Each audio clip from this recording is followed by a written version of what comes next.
Olá, estamos começando mais um Conexão Unimep, hoje com o tema Violência contra a Mulher. Esse programa é uma produção em parceria com a TV Câmara e a TV Unimep e está acontecendo aqui, no Campo Centro da Universidade Metodista de Piracicaba.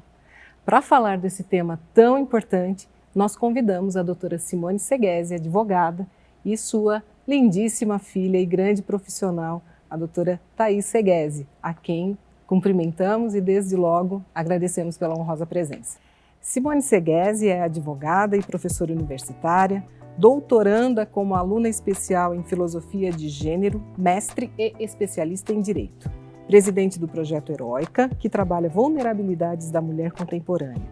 Autora do livro Lideranças Femininas, uma nova forma de gestão, 2022.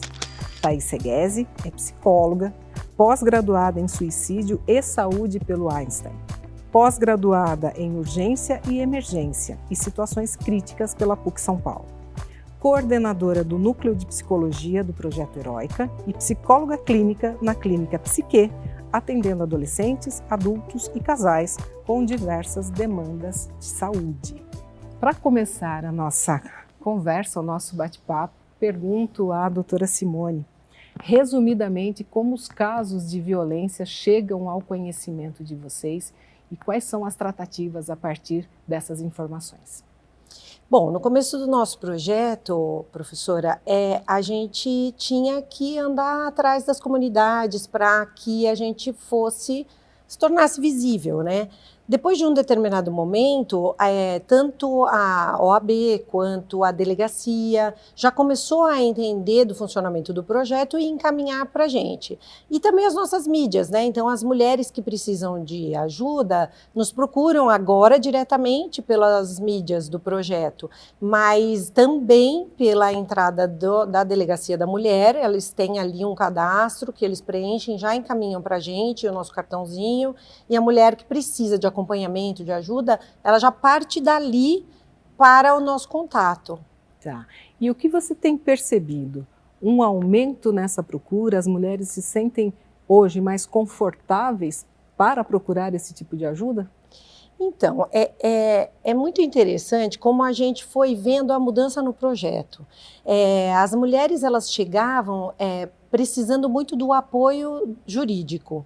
Então, como a coisa acontece agora, a partir de agora, a partir do meu boletim de ocorrência, como isso vai acontecer? Mas a gente começou a perceber que o núcleo da psicologia era um núcleo muito importante e estava sendo pouco requisitado. E aí a gente começou a divulgar para as mesmas mulheres que queriam um acompanhamento jurídico que existia o núcleo da psicologia e que elas poderiam então passar por uma mentoria. Inicialmente, ali no começo do projeto, era uma mentoria de 8 encontros, e depois nós começamos a convocar psicólogas formadas para fazer um trabalho mesmo de psicologia por um semestre. Então, essas mulheres, elas já vinham com uma carga de vulnerabilidade, de medo, de preocupação com elas mesmas, né? Que começou a tornar o núcleo da psicologia um núcleo muito maior do que o núcleo do direito, efetivamente. Puxa vida, que interessante. Eu te pergunto, fora essas questões de ordem econômicas, que a gente sabe que tem trazem um grande problema às famílias e uma desagregação da família e, via de consequência, muita agressividade e tudo mais, te pergunto, o que mais, além disso, além dessas questões de ordem econômicas propriamente, como é que vocês enxergam isso? O que vocês têm sentido isso nesse projeto? A gente tem estudado muito para entender como esse movimento está acontecendo ainda. Então, é claro que tudo isso está escorado na nossa cultura, né? Na cultura patriarcal, no formato das famílias, né? Na educação que a gente recebe, como que aquilo se propaga de mãe para filha. E agora, todo mundo pergunta muito isso para a gente, por que ainda acontece, né? As mulheres estão mais empoderadas, estão mais entendendo o seu papel já não é mais o mesmo, e aí a gente conseguiu um núcleo de pesquisa que realmente interpretou que é justamente por causa disso, que a violência não acaba, porque a mulher tem feito movimentos que incomoda o companheiro, aquela estrutura, né? Desestrutura aquilo que já estava posto. Sim. Então, esse movimento dentro da família, esses desejos da mulher, diferentes dos que a mãe dele tinha, do que as pessoas com quem ele convive, os casais, né? O formato dos casais. Você movimentar um pouco isso causa essa instabilidade e desestrutura. E por conta da desestrutura, de não saber como agir, vem a violência, continua a violência, né? O homem, professora, tem muita dificuldade de lidar com as próprias emoções. Então, não tem a facilidade que a mulher foi treinada para ter, não é uma questão natural, mas nós fomos treinadas, autorizadas a ter acesso às nossas emoções, e o homem não. Então, quando ele não sabe o que fazer, ele explode, agride. Então, uma corrente grande de doutrinadoras tem identificado nesse movimento da mulher na sociedade um estopim aí para a explosão do homem. A gente está baseado aí na Margarete Rago, na professora Joana Maria Pedro, que são doutrinadoras contemporâneas, trabalham essa questão e estão pensando essa sociedade agora, o que está acontecendo nesse momento. Porque como a gente chegou aqui, a gente sabe, né? Agora, e nesse momento? Por que as coisas continuam, né? Sim. Então tem mais ou menos essa vertente também. Mas o que a gente poderia entender? Que essa violência, ela cresceu assustadoramente em razão de tudo isso que você fez menção? Ou essa violência já existia, estava represada e, de certa forma, ela estava subnotificada? Sim. Quando a gente estuda a história, esse curso que a gente está trabalhando aqui na Unimep, em parceria com a Unimep, vai captar lá no momento histórico, no início da história da mulher, como ela foi colocada nesse lugar, como as peças foram encaixadas. Então, o homem, qual o papel dele, a mulher, qual o papel dela, e os filhos perante os pais. Então, como foram desenhados esses papéis, né? E então, a gente percebe que desde o começo dos tempos, a mulher, ela funciona como uma propriedade daquela família, primeiro do pai, depois do marido, e pode ser feito dela o que quiser. Então, é claro que sempre nós tivemos muita violência contra a mulher, talvez não tanto violências físicas, mas muitas violências físicas, mas violências de diversas ordens, principalmente a violência patrimonial, que a mulher sempre esteve fora de todo o domínio econômico, financeiro da família, né? Sim. Então ela sempre era dependente de alguém, ou do pai, ou do marido, ou de um irmão na falta do marido, de um cunhado na falta do marido. Então violência sempre existiu contra a mulher. Agora, lógico que com a internet, com o avanço da informação, tudo fica muito flagrante, né? Tudo parece que explode aos nossos olhos. Então, acontece um crime numa cidade vizinha, a gente já está sabendo. Acontece um crime lá no Rio Grande do Sul, já está aqui para a gente também, né? É verdade. Então, claro que a divulgação ficou mais ágil. Doutora Simone, nós que somos operadoras do direito, me causa sempre uma certa perplexidade a existência dos diplomas legais, mas é impressionante como há um contrassenso, né? Parece que conforme a legislação protetiva avança, a impressão que eu tenho é que a violência ela cresce exponencialmente, meio que dando de ombros à existência dessa legislação. Então, queria saber a sua percepção sobre isso. Será que os diplomas legais, né? Maria da Penha, questão de feminicídio, de reconhecimento disso, de alguma maneira isso melhorou a situação das mulheres ou nós ainda estamos há anos-luz, nada obstante a existência dessa legislação? Nós estamos há anos-luz do que nós desejamos, né? Nós estamos há anos-luz do que é o ideal, claro. Mas a norma, a preocupação com a questão, né, e que interfere na mudança da norma, já operou algumas mudanças sociais. Então, a gente já identifica isso lá no nosso escritório quando a gente recebe um casal já pensando em separação e divórcio. A conduta do homem já é uma conduta diferente da conduta daquele homem que a gente recebia há 20 anos, quando a gente começou a advogar.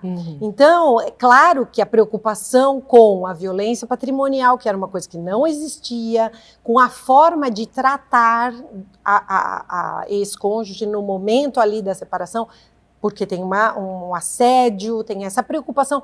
Tudo isso veio com a nova norma, né? E eu estava lendo uma pesquisa também que os crimes diminuíram em virtude da pena ter sido majorada por conta do feminicídio. Então, eu acho que, de uma certa forma, nós estamos no caminho certo. Agora, quanto falta para a gente chegar onde a gente quer? Né? Agora, nesse ano pandêmico, nós retrocedemos um pouco, os governos um pouco mais preocupados com a questão das pessoas, seres humanos em geral, talvez avance e retire esse atraso que a pandemia causou. Então, a gente é otimista, né, professora? A gente sabe que as feministas são otimistas, né? Embora sejamos, assim, soframos muito preconceito, mas nós somos muito otimistas com a sociedade, que é as mulheres criando outras mulheres e outros homens de uma forma diferente. A gente vai chegar em algum lugar melhor. Um dia desses eu ouvi uma frase que me impactou e que eu acho muito, muito bom a gente sempre pensar, que o feminismo não é o contrário do machismo, né? Não é que as mulheres, que as feministas queiram exercer um lugar do machismo, de maneira alguma, né? Muito diferente do que se pretende, né? Na verdade, o nosso trabalho é um trabalho em busca de igualdade. Né? Tratamento isonômico, igualitário, paritário. Acho que é isso essencialmente que a gente está buscando, não é isso? Exatamente. Maravilha. Nós estamos encerrando o primeiro bloco da nossa conversa, que foi muito, muito bom, muito profícuo. E depois do intervalo, nós então vamos conversar um pouquinho com a nossa bela Thaís Seguesi.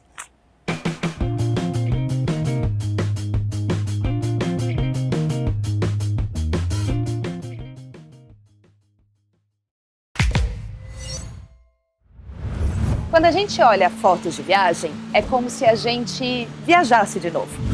É assim também com a infinidade de documentos que contam a história da nossa sociedade. Documentos que são verdadeiros testemunhos do nosso passado.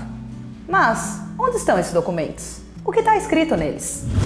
Todos os anos, milhões de pessoas se deslocam pelo mundo atrás de histórias.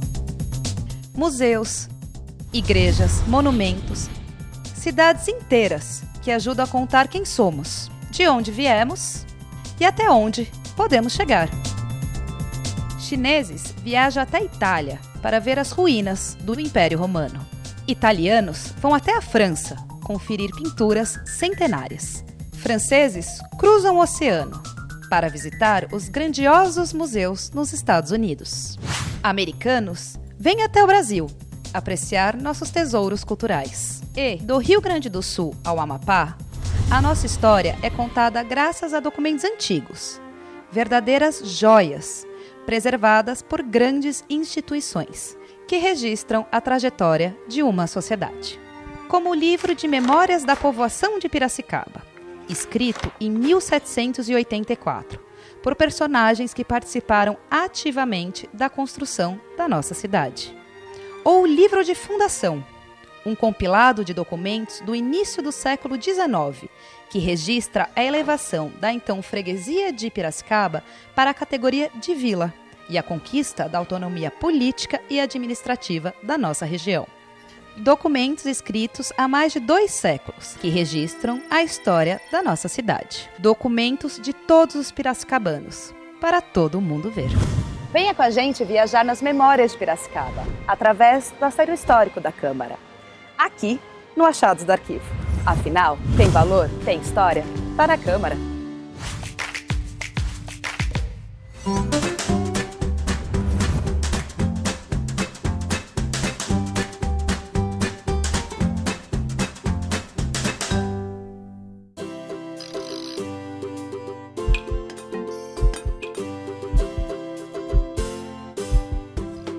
Nem todo ciclista é atleta.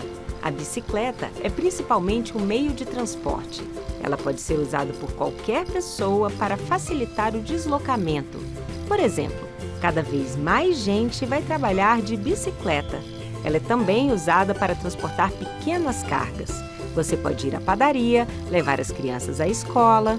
A rua é de todos.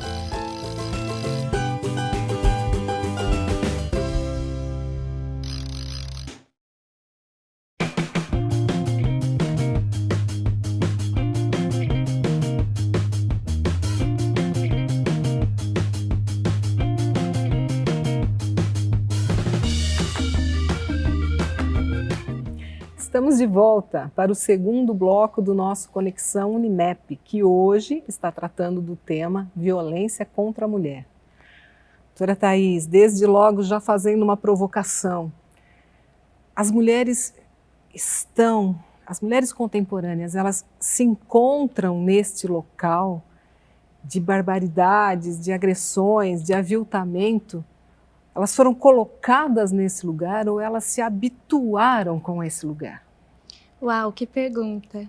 Eu não sei se eu consigo dividir essas duas influências, né? Separá-las. Eu acho que elas fazem parte da nossa vida.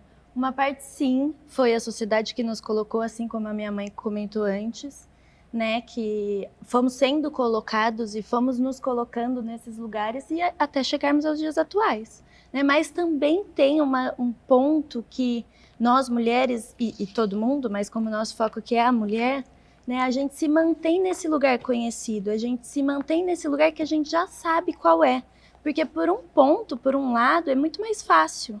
Né? Então, pensando nas histórias tradicionais, a minha avó casou com meu avô, depois eles tiveram os filhos, foram morar juntos, foram começar uma vida, e assim foram criando os filhos e por aí vai. A minha mãe repetiu, entre aspas, a história dos meus avós.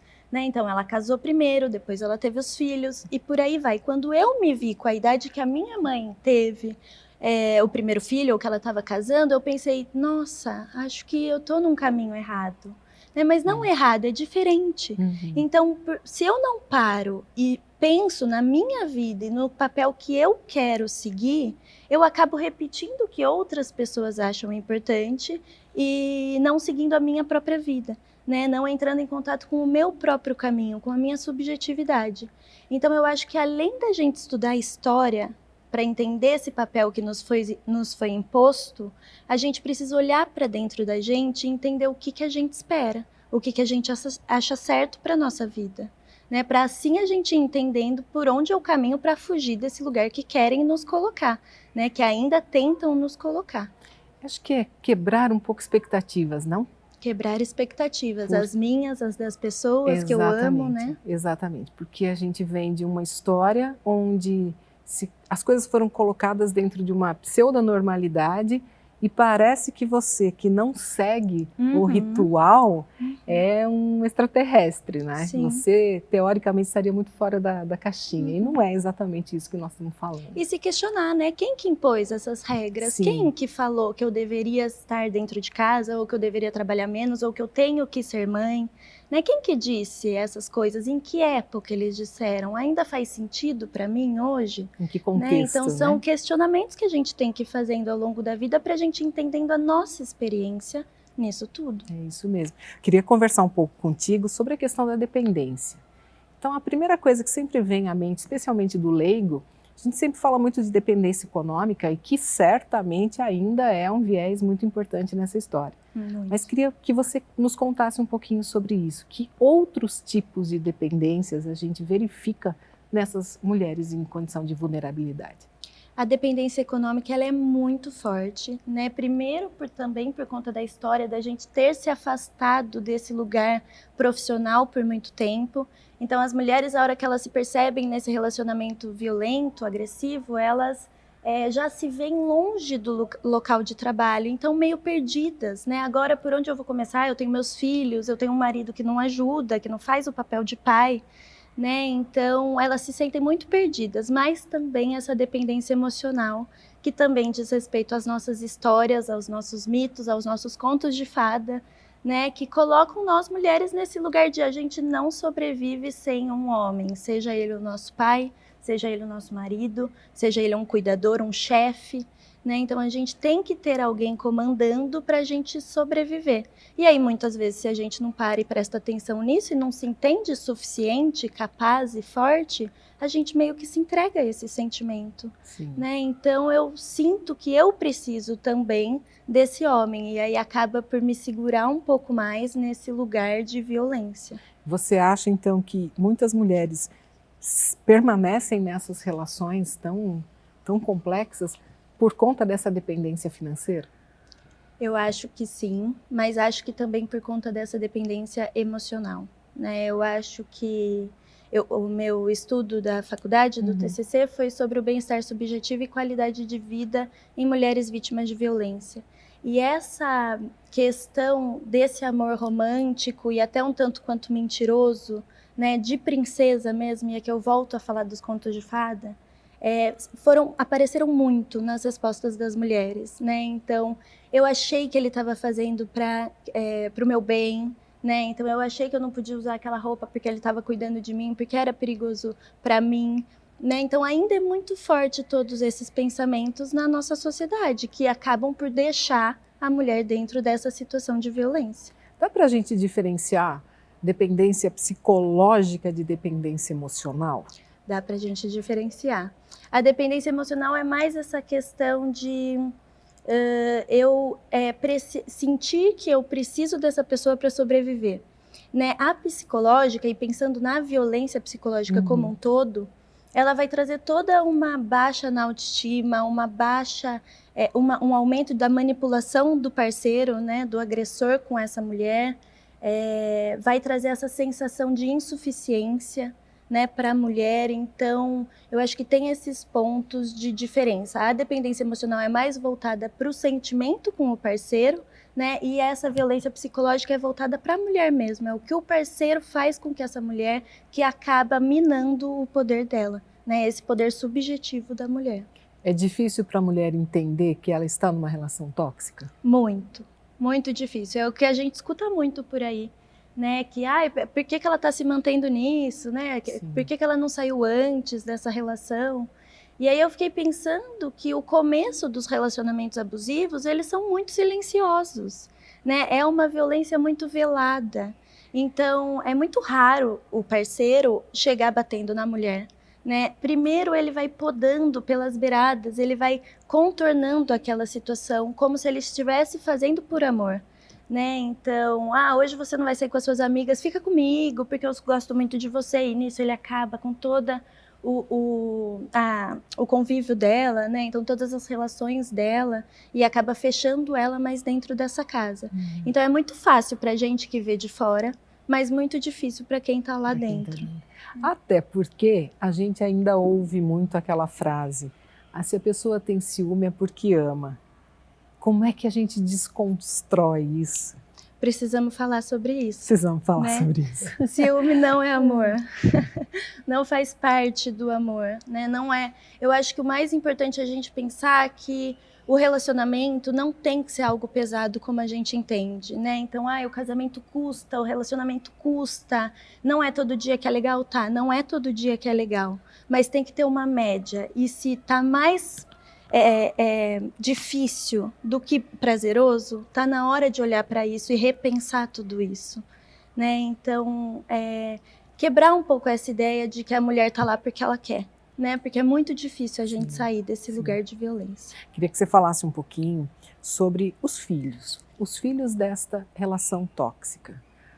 O quanto esses filhos são afetados por esse estado de coisas e o quanto replicam situações ao longo da vida. Com certeza replicam, né? A escola ensina a gente, assim como os nossos pais, as relações que a gente vê e por aí vai, né? Então, é muito comum, e agora você me fez pensar, nos pais que tentam manter o relacionamento para salvar essa saúde mental da criança, né? E é muito melhor a gente ter uma família feliz, entre muitas aspas, com pais separados, né, com cada um na sua casa, mas em um ambiente saudável, do que pais que moram juntos e vivem essa violência todo dia. Né? Para a criança, para a saúde mental da criança, é muito melhor um ambiente mais estável do que pai e mãe casado. Né? Essa história também vem do passado.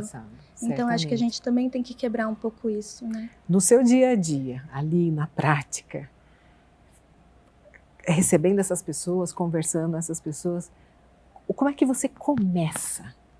Porque eu fico pensando o seguinte, nós, né, do direito, nós somos talvez mais pragmáticos, né? Aquela coisa, você avalia a situação, você encontra aí um dispositivo legal que se amolde àquilo, mas a gente sabe como é tormentoso para a pessoa chegar até você, tomar atitudes, buscar uma separação, um divórcio, enfim, né, da nossa área.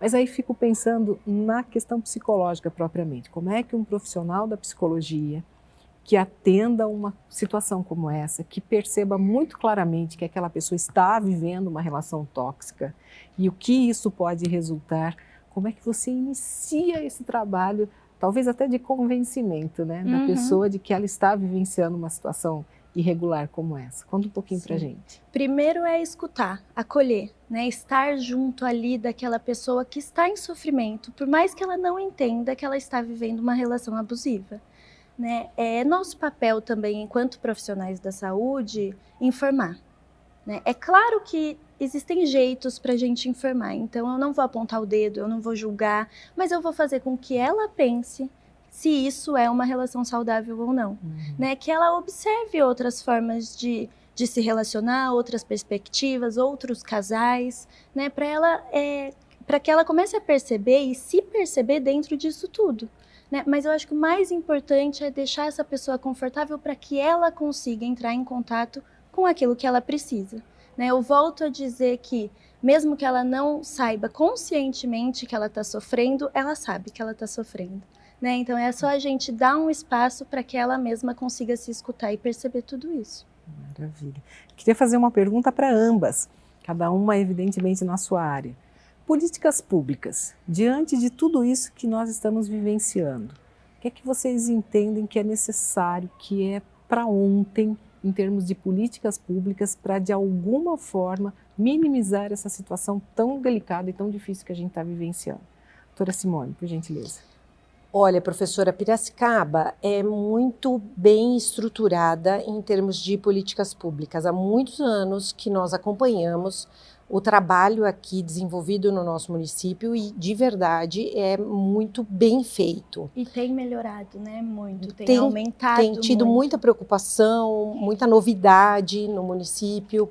É lógico que a gente precisa de mais divulgação, por exemplo, porque quem a gente precisa atingir, que estão em alguns bairros periféricos, por exemplo, essas pessoas não têm acesso à informação. Então, o município oferece curso para essas mulheres se capacitarem, né? Depois do atendimento à violência, que nós temos uma estrutura muito boa, aí tem que começar a direcionar essa mulher para ela começar a entender como tocar a vida. E como ela sabe que tem cursos? Porque nós temos cursos aqui no município que não são preenchidas as vagas.